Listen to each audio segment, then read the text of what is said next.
Aujourd'hui, je vous présente les analyses ESG Moonshot.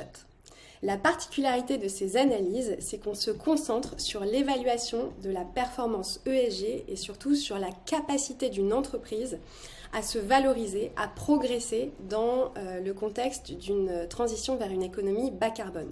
Autrement dit, on évalue vraiment la résilience du business model de l'entreprise dans le contexte d'une économie dans laquelle on réduit les émissions de carbone, où on a une conscience vis-à-vis des enjeux RSE et ESG.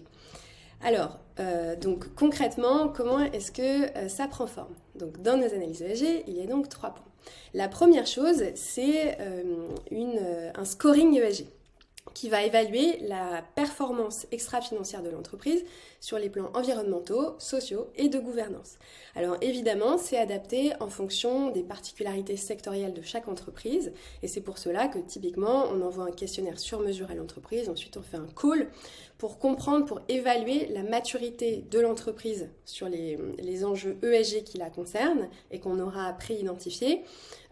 Et la formalisation, c'est-à-dire que quand on a une entreprise qui a une stratégie ESG, ce qui arrive souvent, on va évaluer dans quelle mesure est-ce que l'organisation qui est mise en place permet d'exécuter cette stratégie et surtout est-ce que les axes stratégiques qui ont été identifiés sont pertinents au regard des enjeux environnementaux, sociaux et de gouvernance de l'entreprise.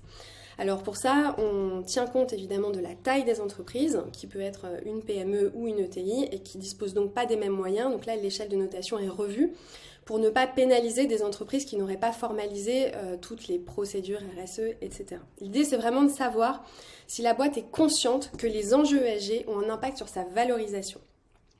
Deuxième volet de cette analyse, c'est l'analyse de durabilité de l'entreprise. Et là, en fait, je vais vous montrer une matrice de durabilité. L'idée, c'est vraiment de se concentrer sur les enjeux de durabilité d'une boîte et de savoir dans quelle mesure est-ce que les risques forts sont gérés ou non par l'entreprise et comment faire pour les gérer s'ils ne le sont pas. Donc par exemple, dans une boîte de cosmétiques, on va regarder en priorité évidemment les emballages en raison de l'impact carbone, l'impact biodiversité des emballages, mais aussi en fait toute la chaîne d'approvisionnement en matières premières de l'entreprise, puisqu'on sait que c'est absolument crucial en fait dans l'empreinte durabilité d'une entreprise et que par ailleurs les consommateurs en sont de plus en plus conscients et le demandent aux entreprises. Quand on va regarder une boîte, je prends un autre exemple, dans le secteur de la construction, donc une boîte qui fabriquerait par exemple du béton, on va s'attacher à comprendre en fait quels sont les leviers pour réduire l'empreinte carbone des produits, comment est-ce que l'entreprise travaille avec ses parties prenantes pour améliorer les pratiques, réduire les transports, etc.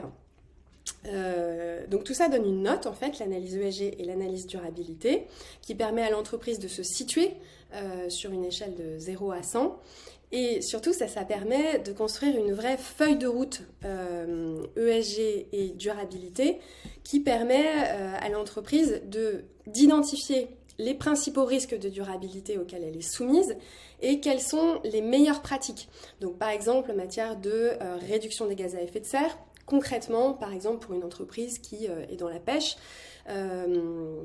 donc le carbone, le transport, ou bien encore les emballages, comme je le disais tout à l'heure. Donc là, on a une vraie feuille de route opérationnelle que le fonds et l'entreprise peuvent s'attacher à mettre en œuvre pendant la période d'investissement.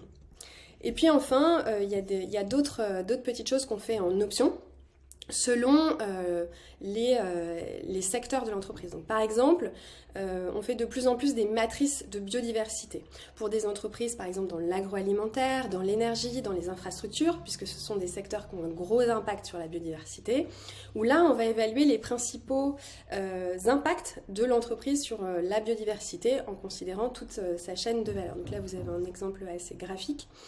Et puis, autre chose qu'on fait de plus en plus, ce sont les analyses de l'éligibilité et de l'alignement à la taxonomie verte.